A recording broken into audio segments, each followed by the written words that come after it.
सही बच्चों को नमस्कार। मेरा नाम जगदीश सोलंकी और आप देख रहे हो physics bye Jagdish Solanki YouTube channel. इस चैनल में आप सभी का स्वागत है।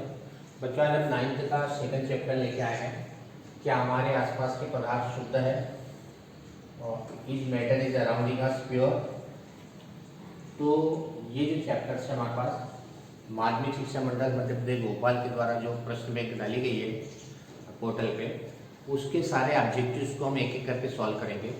पिछला वीडियो मैंने पहले चैप्टर का बना रखा है, ये दूसरा वीडियो है। इसके बाद लगातार सभी चैप्टर्स के वीडियो एक एक करके अपलोड होंगे, तो आप इस वीडियो को अवश्य देखें। सबसे पहले हमारे पास प्रश्न है कि दो या दो से अधिक पदार्थों के समांगी मिश्रण कहलाता है। कि जब दो या दो से अधिक पदार्थ आपस में मिलाए जाते हैं तो वो समांगी एक जैसा मिश्रण बनता है। उस मिश्रण को हम विलयन कहते हैं, विलयन। तो यहाँ पर हमारे पास क्या आएगा, सॉल्यूशन। ये विलयन वाला जो ऑप्शन है ये सही आ जाएगा, सॉल्यूशन वाला फर्स्ट ऑप्शन सही आ जाएगा। सेकंड, ठोस ठोस विलयन का उदाहरण है। ठोस और ठोस, दो ठोस मिल रहे हैं यहाँ पर। देखो, लोहा तो ठोस होता ही है, लकड़ी भी ठोस होती है, नमक का जली विलयन ठोस तो होता ही है। जो पीतल होता है, पीतल क्या होती है, मिश्र धातु होती है, जिसमें जिंक और कॉपर दोनों का कॉम्बिनेशन होता है, दोनों को आपस में मिलाया जाता है। तो इसमें पीतल में क्या करता है, जिंक भी ठोस होता है और कॉपर भी ठोस होता है, दोनों को आपस में मिलाते हैं तो पीतल बनता है। तो ये हमारे पास सही ऑप्शन हो जाएगा, पीतल वाला। सेकंड ऑप्शन सही हो जाएगा, ब्रास। ब्रास वाला ऑप्शन सही होगा। प्लीज ध्यान रखना, ब्रास आएगा यहाँ पर। आयोडीन का टीचर प्रतिरोधी गुण रखता है, यह विलयन जिनमें से किसको घोलने पर बनता है। जो आयोडीन जो होता है, एल्कोहल में आयोडीन घोली जाती है, ध्यान रखना। तो एल्कोहल क्या होता है, विलायक होता है, और आयोडीन इसमें विलय हो जाता है। विलायक किसको कहते हैं, जिसमें किसी चीज को घोलते हैं उसको विलायक, वो जो घुल जाते हैं उसको विलय के नाम से जानते हैं। तो एक होता है विलायक और एक होता है विलय। विलायक मतलब जैसे पानी में हम शक्कर घोलते हैं तो पानी विलायक हो गया और शक्कर विलय हो गई। इसी प्रकार से एल्कोहल में क्या घोली जाती है, आयोडीन। तो एल्कोहल विलायक होता है और उसमें आयोडीन उसमें घोली जाती है। थर्ड क्वेश्चन हमारे पास, जिनमें से कौन सा रासायनिक परिवर्तन है। तो रासायनिक परिवर्तन में क्या होता है, जब लोहे में जंग लग जाती है तो लोहा ऑक्साइड बना लेता है। ये जो परिवर्तन होता है, ये केमिकल रिएक्शंस होती है, रासायनिक परिवर्तन कहलाता है। ये वाला ऑप्शन इसमें सही आएगा, रासायनिक परिवर्तन, लोहे में जंग लगना।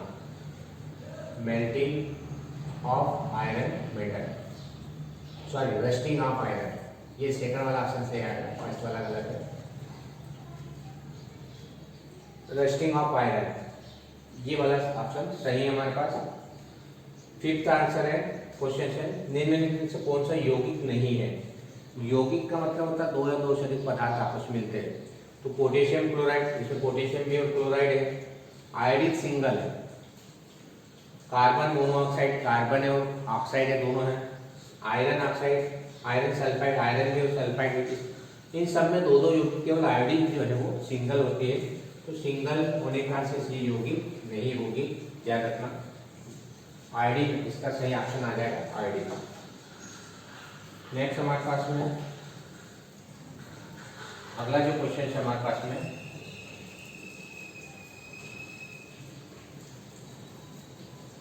मिश्रण नहीं है। अब मिश्रण में क्या होगा, बहुत सारी चीजें आपस में मिली रहती है, उसको मिश्रण के नाम से जानते हैं, मिक्सचर। तो खनिज, खनिज में बहुत सारे पदार्थ आपस में मिले रहते हैं, मिश्रण है। समुद्र का जल, इसमें बहुत सारी चीजें मिली होती है, आपस में मिली होती है। साधारण नमक के क्रिस्टल्स, क्रिस्टल जो होता है वो सिंगल नमक का ही बना होता है, तो मिश्रण नहीं कहलाता है। तो साधारण नमक का जो क्रिस्टल होता है मिश्रण नहीं है। दूध भी मिश्रण है, तो केवल इसमें क्या आएगा, साधारण नमक का क्रिस्टल कॉमन साल्ट होगा। ये हमारे पास इसका सही ऑप्शन आ जाएगा, कॉमन साल्ट आ जाएगा, साधारण नमक। जब तरल तेजी से घूमता है तो सघन कणों को नीचे की ओर, हल्के कणों को ऊपर रहने के लिए मजबूर किया जाता है। इस सिद्धांत का उपयोग किया जाता है।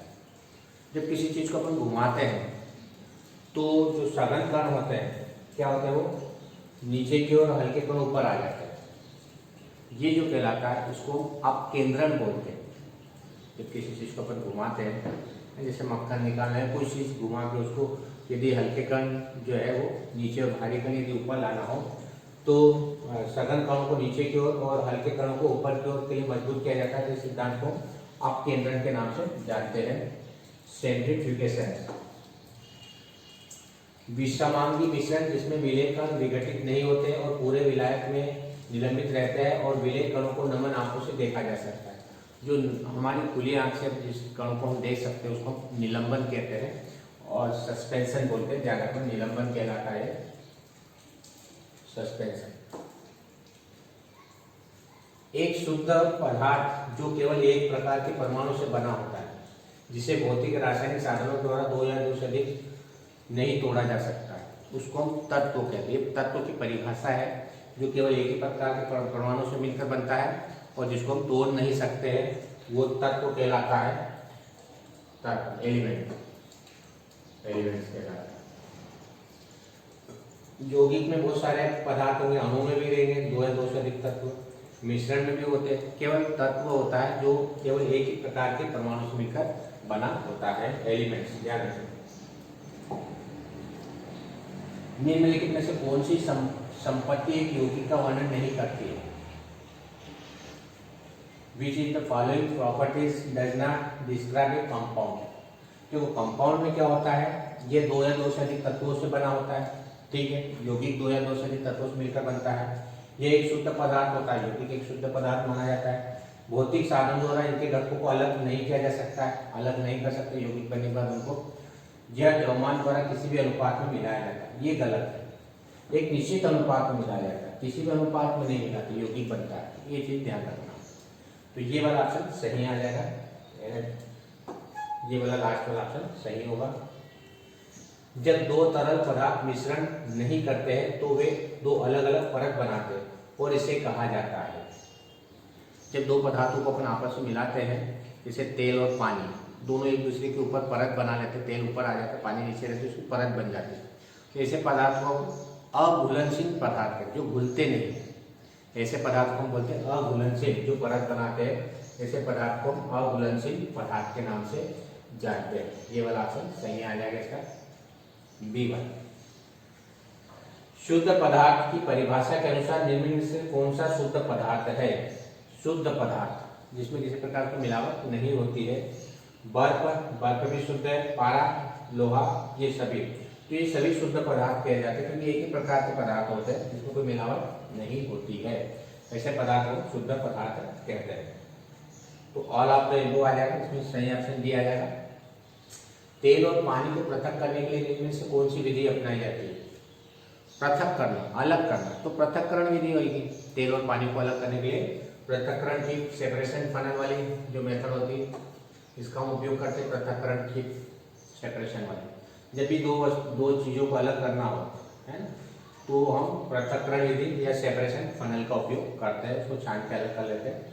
निम्न क्रियाओं में से किसका परिणाम एक मिश्रण है? मिश्रण, टाइल्स को छोटे छोटे टुकड़ों में पीसना, ये तो टाइल्स से रहेगी, अलग अलग मिश्रण मिलाया तो कुछ नहीं इसमें। बर्फ के छोटे छोटे टुकड़े को तोड़ना, ये भी कोई मिश्रण नहीं है। सोडियम धातु को पानी में मिलाना, तो उससे कोई मिश्रण नहीं बनेगा क्योंकि वो तो घुलेगी नहीं। पानी में दूध का मिलाना, पानी दूध में मिल जाता है तो एक तरह से क्या बन जाते हैं, मिक्सर बन जाता है, मिश्रण बन जाता है। लास्ट का ऑप्शन सही है, एडिंग मिल्क वाटर, ध्यान रखना। तो ये हमारे पास में छानन विधि का उपयोग इनमें से किसके अलग करने के लिए किया जाता है? देखो, छान के अपन किसको अलग कर सकते हैं? ठोस पदार्थ को, जो मान लो पानी में कुछ मिला हुआ है, मिट्टी मिली हुई है, रेत मिली हुई है, तो उसको छान के अलग हम कर सकते हैं। तो ठोस तरल जो होता है उसको कर किया जाता है अलग। इसमें सही ऑप्शन ये आ जाएगा बी। विधि जिसके द्वारा क्रिस्टल के रूप में शुद्ध ठोस को विलयन से पृथक किया जाता है उसको क्रिस्टलाइजेशन कहलाता है, क्रिस्टलीकरण कहलाता है, ध्यान रखना, इसको हम क्रिस्टलीकरण कहते हैं। सी ऑप्शन सही आएगा और इसमें सेकंड वाला सही था, ये ध्यान रखना, इसमें सी क्रिस्टलीकरण। जब ये क्रिस्टलीकरण होता है तो वो विधि क्रिस्टलीकरण कहलाती है। सी वाला ऑप्शन सही है, ये चीज ध्यान रखना। रक्त और समुद्र का पानी, देखो रक्त जो होता है यौगिक होता है, ध्यान रखना, जो हमारा ब्लड होता है वो एक कंपाउंड है, यौगिक है, और साथ में समुद्र में पानी बहुत सारी चीजें मिली होती है, तो समुद्र का पानी मिश्रण होता है। तो रक्त यौगिक और समुद्र का पानी मिश्रण। तो सही ऑप्शन कौन सा होगा? रक्त यौगिक और समुद्र का पानी मिश्रण होता है। खाना पकाना और खाना पाचन दोनों भौतिक प्रक्रिया है, दोनों रासायनिक प्रक्रिया है। खाना पकाना भौतिक, जबकि खाना पचाने की क्रिया रासायनिक प्रक्रिया होती है। खाना पचना एक रासायनिक प्रक्रिया है, केमिकल रिएक्शंस होती है उसके अंदर, और खाना बनाना या पकाना जो है वो भौतिक परिवर्तन होता है। ये वाला ऑप्शन सही है हमारे पास, सी वाला ऑप्शन सही है। निम्न में से किसके घटक एक निश्चित अनुपात में उपस्थित होते हैं? निश्चित अनुपात में यौगिक में उपस्थित होते हैं। यौगिक में जो घटक होते हैं जिसको मिला के हम यौगिक बनाते हैं, उसका एक निश्चित अनुपात होता है। यहाँ पर कंपाउंड आ जाएगा, यौगिक हो जाएगा। निम्न में से कौन सा कथन सही है कोलाइड के लिए? तो कोलाइड जो होता है समांगी मिश्रण नहीं होता है, कणों का आकार बड़ा होता है, छोटा होता है, और टिंडल प्रभाव को प्रदर्शित करता है। टिंडल प्रभाव हम पढ़ेंगे, जब थ्योरी पढ़ेंगे तब टिंडल प्रभाव हम पढ़ेंगे। तो टिंडल प्रभाव को कोलाइड विलयन प्रदर्शित करता है, यानी इसका ऑप्शन सी सही हो जाएगा। ये चीज ध्यान रखें। उसके बाद नेक्स्ट क्वेश्चन हमारे पास में है,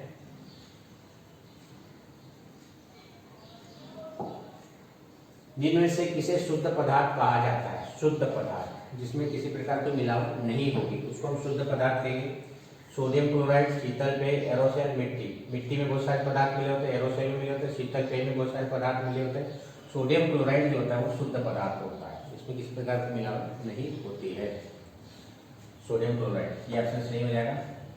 शेविंग क्रीम में कोलाइड घोल होता है।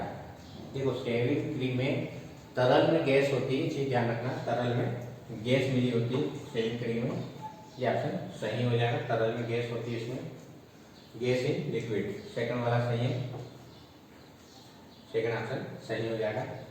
जिनके कण नग्न आंखों से दिखाई देते हैं उसको हम निलंबन कहते हैं। मतलब बहुत छोटे छोटे कण होते हैं जिसको हम आंख से देख सकते हैं, है ना। पानी में जैसे कुछ चीजें मिली होती है, कुछ कण दिखाई देते हैं, उसको हम निलंबन या सस्पेंशन के नाम से जानते हैं, इसको निलंबन कहते हैं, सस्पेंशन। बाकी मिश्रण कोलाइड आंख से हम देख नहीं सकते हैं। बादल एक उदाहरण है। बादल जो होता है वो गैस में बिखरे तरल का एक उदाहरण होता है, गैस में बिखरे तरल का एक उदाहरण है, ध्यान रखना। बादल लिक्विड डिस्पर्शन इन गैस, फर्स्ट वाला सही है, इसमें फर्स्ट ऑप्शन ये वाला सही है। क्रोमेटोग्राफी का प्रयोग करते हैं। क्रोमेटोग्राफी जो होती है वो डाई में रंगों को अलग करने में, प्राकृतिक रंगों को लवकों से अलग करने में, रक्त से नशीले पदार्थों को दूर करने में उपयोग सभी, जो क्रोमेटोग्राफी होती है उसका उपयोग सभी में किया जाता है, ध्यान रखना। उपयोग सभी में इसका उपयोग हम करते हैं, ऑल ऑफ वो सभी में करते हैं इसका उपयोग। इनमें से कौन से तत्व कमरे के तापमान से कुछ अधिक तापमान तक द्रव अवस्था ले लेते हैं? देखो कुछ पदार्थ ऐसे होते हैं थोड़ा सा यदि गर्म करेंगे ठोस तो वो क्या होते हैं, द्रव में परिवर्तित हो जाते हैं। धातु ऐसी होती है जैसे गैलियम, गैलियम को यदि थोड़ा सा कमरे के ताप पे यदि ज्यादा टेम्परेचर पे गर्म करते हैं तो लिक्विड बन जाती है। तो गैलियम जो होता है वो यदि इसको टेम्परेचर थोड़ा सा गर्म करें कमरे के ताप पे तो लिक्विड फॉर्म में आ जाएगा, द्रव अवस्था में आ जाता है। उसके बाद नेक्स्ट क्वेश्चन हमारे पास में है, इनमें से कौन सा उपधातु है? उपधातु मेटालाइट, देखो ब्रोमीन, तांबा और आयोडीन। ब्रोमीन द्रव है, तांबा धातु है, आयोडीन भी जो है वो धातु नहीं। ये हमारे पास जर्मेनियम होता है, ये क्या होता है? जर्मेनियम उपधातु होती है, मेटालाइट होती है, ध्यान रखना। जर्मेनियम, सिलिकॉन, कार्बन की 4 संयुक्त तत्व वाले सब उपधातु कहलाते हैं, ये उपधातु के अंतर्गत आते हैं जर्मेनियम। गंदा पानी उदाहरण है। गंदे पानी में कण देखते हैं अपन, सस्पेंशन देखते हैं, बहुत बारीक बारीक कण दिखाई देते हैं, उसको हम निलंबन कहते हैं।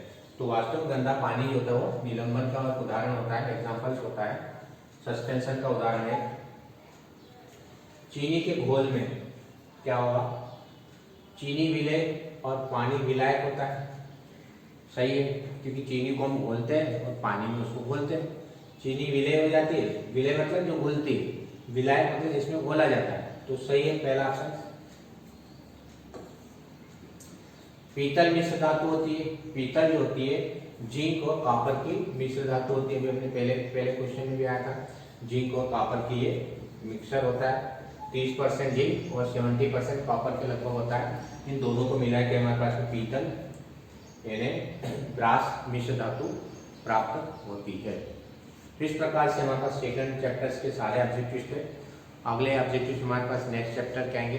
यदि वीडियो आपको अच्छा लगता है तो आप इस चैनल को सब्सक्राइब करें, अपने दोस्तों के साथ वीडियो को शेयर करें और बेल आइकन के बटन को प्रेस करें ताकि आने वाले वीडियो की नोटिफिकेशन आप तक पहुंच जाए। धन्यवाद। जय हिंद, जय भारत, वंदे मातरम।